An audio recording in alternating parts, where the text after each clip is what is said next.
Is Patrick a secret genius? That makes sense to me. As much as I love Patrick, one thing that's always been a huge ick is how stupid he can be in certain situations. But as I watch more and more of the show, a question kept popping up in my head. Has Patrick actually been smart this entire time? You probably won't believe me, but Patrick has been showing us his true brain since the very first episode of the show. I mean, if it wasn't for him, SpongeBob probably would have never applied at the Krusty Krab. The first episode, Help Wanted, starts off with the French narrator guy introducing us to the Bikini Bottom. And there's SpongeBob in his pineapple house, totally stoked because he's planning to apply for a job at the Krusty Krab. Today's the big day, Gary.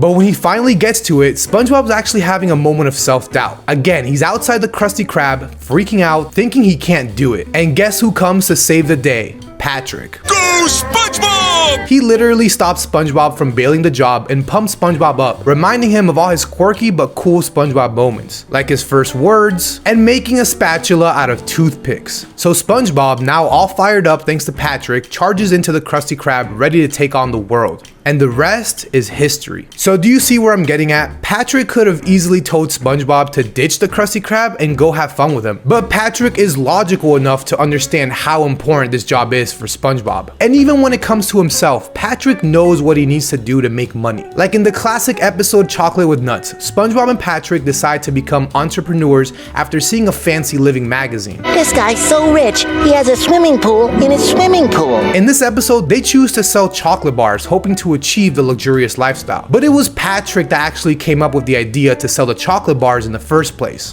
Chocolate bar? That's a great idea, Pat. We'll be traveling chocolate bar salesmen. Their road to success had its ups and downs while navigating different sales strategies, and at one point they even get hustled themselves. But it eventually proved to be a huge hit, earning both Patrick and SpongeBob a bunch of money from a crazy guy obsessed with chocolate, who bought out their entire inventory. Are we living the fancy life yet, SpongeBob? Not yet, Pally. First we gotta spend all the money. Simple, delicious, and cheap, chocolate was the perfect way for them to make a quick buck, and Patrick knew this. It's like he knows what gets the people going. A serious example of this is the episode Squidtastic Voyage, where SpongeBob and Patrick are causing chaos as usual with their crazy dancing and loud music. Squidward, being the grumpy guy he is, gets fed up and plays this annoying tune on his clarinet. But it backfires. SpongeBob goes flying and accidentally lodges Squidward's clarinet's reed in his throat. Nice one, SpongeBob. So they head to Sandy's for help. Sandy's brilliant plan? To shrink down a submarine, go inside Squidward, and retrieve the clarinet reed. But hold on, it gets wilder. While Sandy's away, Patrick convinces SpongeBob to guard the submarine from the inside. Yep, you heard that right. And they eventually accidentally shrink themselves along with the submarine. Sandy comes back, finds them, and now she has to guide these tiny troublemakers through Squidward's body. And here's the kicker, they end up in Squidward's brain, hitting random stuff and making him lose control. It's mayhem. At one point, SpongeBob and Patrick start fighting each other for control over the submarine, but eventually end up in Squidward's stomach and the acid starts eating away at the submarine. Mayday! We're sinking! And Patrick won't stop screaming! Now Patrick, our secret genius, figures out that if Squidward drinks soda, the bubbles will refuel the submarine. He doesn't even just happen to figure it out. He literally explains the chemistry behind why the bubbles will get them out. Even Sandy confirms his solution, shocked that he beat her to the punch. So they make Squidward drink soda and it works. They are able to escape. Another example is in the episode Wet Painters, where SpongeBob and Patrick, in their usual hilarious way, end up with the task of painting Mr. Krabs' house. The catch is that Mr. Krabs claims that the paint is permanent and threatens them with dire consequences if they get it on anything other than the walls. So have fun with the job!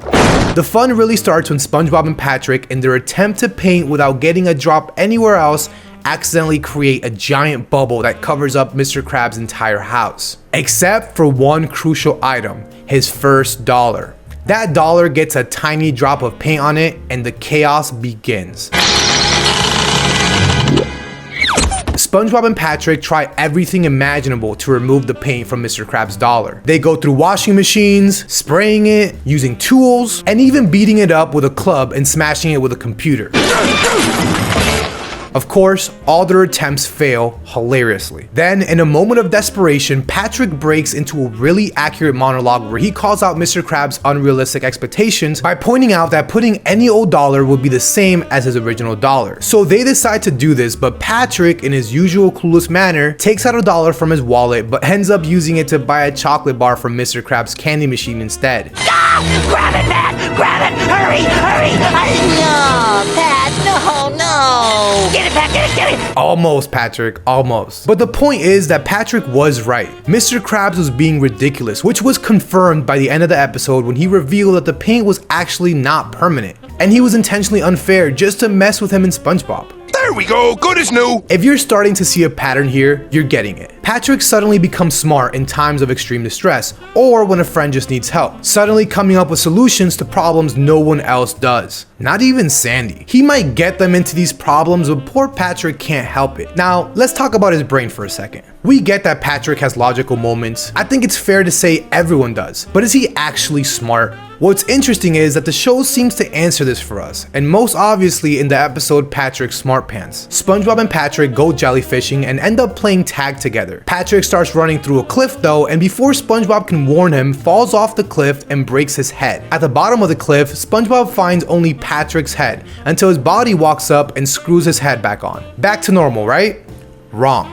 I find all this laughter to be highly illogical. Patrick suddenly becomes super intelligent and cultured, able to talk lengths about nature, mathematics, art, and music. This newfound intelligence drives a huge wedge between Patrick and SpongeBob, since now Patrick doesn't want to do anything of the things he used to do with SpongeBob. His new profound intelligence makes him a bit too much to handle for even Squidward and Sandy. He criticizes Squidward's clarinet playing, suggesting he finds a new mentor, and he insults Sandy by implying she can't solve certain equations, leading her to kicking him out of her tree dome. Realizing he's too smart for his own good and feeling lonely without his friends, Patrick tries various things to get back to his old self. He even kidnaps SpongeBob to recreate the accident that made him smart in the first place. When SpongeBob finds out it was brain coral that made Patrick smart, not his actual head, Patrick then willingly chooses to be stupid again and runs off giggling with SpongeBob, and their friendship now repaired.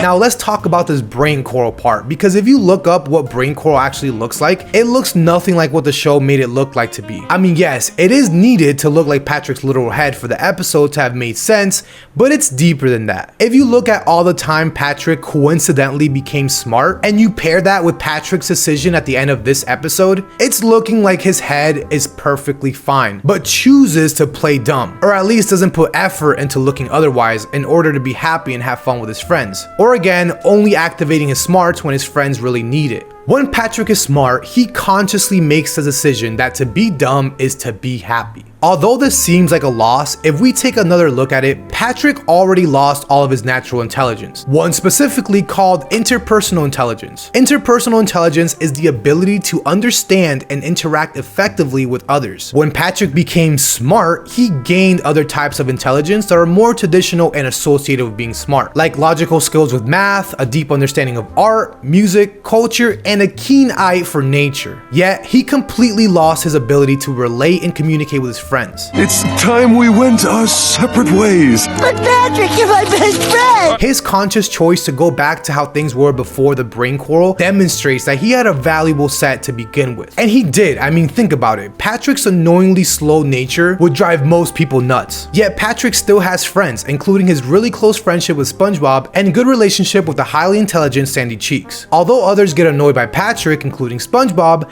Patrick is highly tolerant, supportive, and able to get along with a variety of people. It's kind of the ultimate finesse, but in a wholesome way. He values his interpersonal intelligence above all because that's what allows him to have a happy life with those he loves. He is able to tap into his ideas, his problem-solving skills, and perceptive analysis from time to time if it means helping those loved ones. So whether it's helping his friends make a quick buck or getting them out of trouble, Patrick will always be quick to save the day with a stroke of genius and a smile. Bro?